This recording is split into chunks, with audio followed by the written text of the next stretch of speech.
সরকারি চাকরিতে কোটা ব্যবস্থার সংস্কারের দাবিতে 2 সপ্তাহের বেশি সময় ধরে চলতে থাকা আন্দোলন তীব্র রূপ ধারণ করে বৃহস্পতিবার।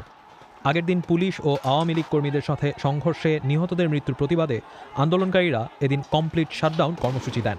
ঢাকাসহ দেশের বিভিন্ন জায়গায় রাস্তায় নামে স্কুল, কলেজ, বিশ্ববিদ্যালয়ের ছাত্ররা। ছাত্রদের সাথে অন্যান্য বিক্ষোভকারীদেরও যোগ দিতে দেখা যায়।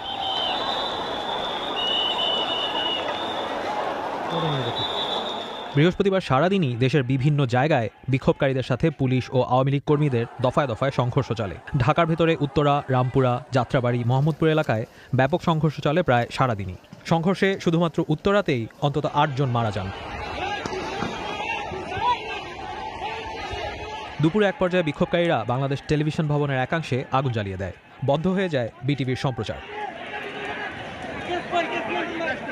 বৃহস্পতিবার বিকেলে কোটা সংস্কার বিষয়ক আদালতের রায়ের তারিখ এগিয়ে আনার কথা জানান আইনমন্ত্রী। আন্দোলন থামাতে ছাত্রদের অনুরোধ জানান। বাংলাদেশের অ্যাটর্নি জেনারেলকে নির্দেশ দিয়েছি যে আগামী রবিবার তিনি বাংলাদেশের সর্বোচ্চ আদালতে আপিল বিভাগে আবেদন করবেন যাতে মামলাটা শুনানির তারিখ তারা এগিয়ে আনেন। আমি তাদেরকে অনুরোধ করছি যে তারা যেন এই সহিংসতা বন্ধ করে এবং এই আন্দোলন প্রত্যাহার বা স্থগিত করে। রাতে সারা দেশে ব্রডব্যান্ড ইন্টারনেট সংযোগ বিচ্ছিন্ন হয়ে যায়। এর আগে দুপুরে সহিংস পরিস্থিতি নিয়ন্ত্রণে মোবাইল ইন্টারনেট বিচ্ছিন্ন করার কথা জানান আইসিটি প্রতিমন্ত্রী। বৃহস্পতিবার সারাদিন চলা সংঘর্ষে সারা দেশে মারা যান অন্তত 26 জন, আহত হন 1,500-এর বেশি। ঢাকার বাইরে চট্টগ্রাম, রংপুর, নরসিংদী, নারায়ণগঞ্জ, মাদারীপুর সহ আরও বেশ কিছু জায়গায় ব্যাপক সংঘর্ষ হয়। শুক্রবার সকাল থেকে দেশের বিভিন্ন জায়গায় তীব্র মাত্রায় সংঘর্ষ ছড়িয়ে পড়ে। বিক্ষোভকারীদের দমাতে ঢাকার বিভিন্ন জায়গায় র্যাব ও পুলিশ হেলিকপ্টার দিয়ে টিয়ারশেল ও সাউন্ড গ্রেনেড নিক্ষেপ করে। অগ্নিসংযোগ করা হয় বেশ কয়েকটি সরকারি ভবনে।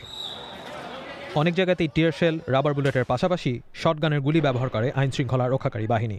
গুলি শেষ হয়ে যেতে থাকলে বারবার গুলি আনতেও দেখা যায়। সংঘর্ষ চলাকালে নরসিংদীর একটি জেল থেকে পালিয়ে যায় 800-র বেশি কয়েদি। শুক্রবার সন্ধ্যায় ঢাকাসহ দেশের বিভিন্ন জায়গায় বিক্ষোভ অব্যাহত থাকে। সেদিন মধ্যরাতে কোটা সংস্কার আন্দোলনের সমন্বয়কদের কয়েকজনের সাথে সরকারের প্রতিনিধি দলের বৈঠক হয়। তারা 8 দফা দাবি জানালেও সমন্বয়কদের আরেকটি দল বিবৃতি দেয় যে এই বৈঠকের বিষয়ে তাদের কিছু জানানো হয়নি। আইনশৃঙ্খলা পরিস্থিতির অবনতি হতে থাকলে শুক্রবার রাতে সারা দেশে জারি করা হয় কারফিউ। সিদ্ধান্ত হয় সেনা মোতায়েনের। সেদিনের বিক্ষোভে বাংলাদেশ জুড়ে অন্তত 56 জন মারা যান। হাসপাতালে ভর্তি হন কয়েক হাজার গুলিবিদ্ধ আহত মানুষ। শনিবার কারফিউর প্রথম দিনে সংঘর্ষের তীব্রতা কমলেও বিভিন্ন জায়গায় বিচ্ছিন্নভাবে বিক্ষোভ চলতে থাকে। ঢাকার বিভিন্ন পয়েন্টে ও গুরুত্বপূর্ণ স্থাপনাগুলোকে ঘিরে ছিল সেনাবাহিনীর উপস্থিতি। কারফিউ থাকা সত্ত্বেও শনিবার দেশের বিভিন্ন জায়গায় হওয়া সহিংসতায় মারা যায় অন্তত 26 জন। তারা কয়েকজন সাথে আসে। এরই মধ্যে শনিবার আন্দোলনের অন্যতম সমন্বয়ক নাহিদ ইসলাম আটক হন। কয়েকজন মিলে জোর করে নিচে নামিয়ে নিয়ে যায় আর কি। সিভিল ড্রেসের ছিল তারা। একটা পর্যায়ে হচ্ছে তারা আমাকে physically and mentally torture assault করা শুরু করে এবং লোহার হয়তো কিছু একটা দিয়ে মারধর শুরু করে দাঁড় করিয়ে।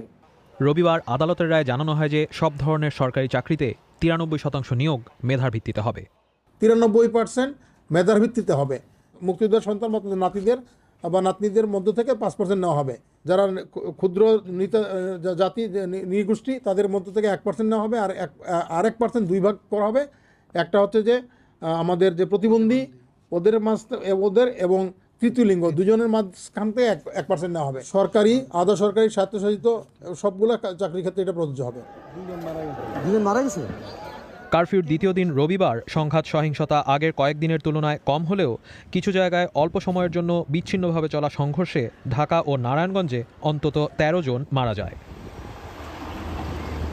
কারফিউর তৃতীয় দিন সোমবার স্বরাষ্ট্র মন্ত্রণালয়ের পক্ষ থেকে জানানো হয় যে ঢাকা, গাজীপুর, নারায়ণগঞ্জ ও নরসিংদী বাদে অন্যান্য জেলার কারফিউ জেলা প্রশাসন তুলে নিতে পারবে।